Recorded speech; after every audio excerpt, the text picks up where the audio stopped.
guys, welcome to Inner Magic. இந்த வீடியோல பாசிப்பயிறு தோசை எப்படி செய்யறதுங்கிறது பார்க்க போறோம். இது வந்து ஒரு weight loss recipe plus protein rich breakfastும் கூட. இது வந்து ஒரு 2 சாப்பிட்டீங்கன்னா கூட நல்ல ஃபில்லிங்கா இருக்கும். இது வந்து முளைக்கட்ட வைக்கிறதுக்கு நிறைய பேர் வந்து சிரமப்படுவாங்க. துணியில எல்லாம் கட்டி வச்சு அது மாதிரிலாம் பண்றாங்க. பட் அஞ்சலியில இந்த மாதிரி ஒன்று வருது. இது வந்து ரொம்ப ஈஸியா முளைக்கட்ட வைக்க முடியும். ஃபர்ஸ்ட் வந்து கீழே வந்து நம்ம அதை ஊற்றி ஊற வச்சிடணும். அதுக்கப்புறம் மேல இருக்க கண்டெய்னர்ல மாத்திட்டு நீங்க வச்சீங்கன்னா இதுல இருக்க தண்ணி கூட இதுல வந்து ஃபில்டர் ஆகிற மாதிரி கொடுத்துருக்காங்க. ஈஸியா வந்து முளைக்கட்டி வச்சிட முடியும். 24 ஹவர்ஸ்லேயே இது வந்து நல்லா ரெடி ஆயிரும். இப்போ இந்த தோசை செய்யறதுக்கு வரமிளகா 5லேருந்து 6 எடுத்துக்கோங்க.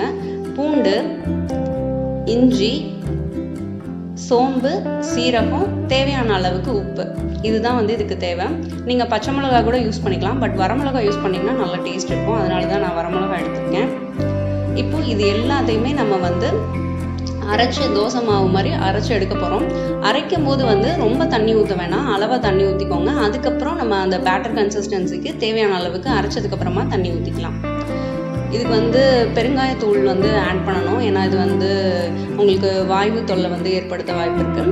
ஸோ நீங்கள் வந்து பெருங்காயம் எல்லாம் அரைச்சி முடிச்சதுக்கப்புறமா பெருங்காயத்தை வந்து ஆட் பண்ணிக்கோங்க. பெருங்காயத்தூள், உப்பும் வந்து எவ்வளோ தேவையா அப்படிங்கிறதையும் பார்த்துக்கோங்க.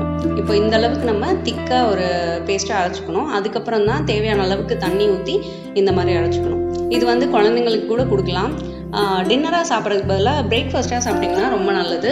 குழந்தைங்களுக்கு பிடிக்கல அப்படின்னா நீங்கள் இட்லி மாவெல்லாம் இருக்குல்ல, அதை வந்து ஒரு கரண்டி 2 கரண்டி வந்து ஆட் பண்ணி கூட ஊற்றி கொடுத்துக்கலாம்.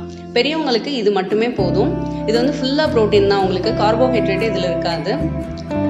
இது வந்து பார்த்தீங்கன்னா ஃப்ரிட்ஜில் வந்து வச்சு ஒரு 3 days வந்து வச்சு யூஸ் பண்ணிக்கலாம் நம்ம. இது நீங்கள் தோசை செய்யும் போது கொத்தமல்லி, வெங்காயம் அந்த மாதிரி எல்லாம் தாளித்து கூட இதில் கொட்டி கூட செய்யலாம். அதுவும் வந்து டேஸ்ட் நல்லாயிருக்கும். பட் சிம்பிளாக செய்யணும் அப்படின்னா இந்த மாதிரி செஞ்சுக்கலாம்.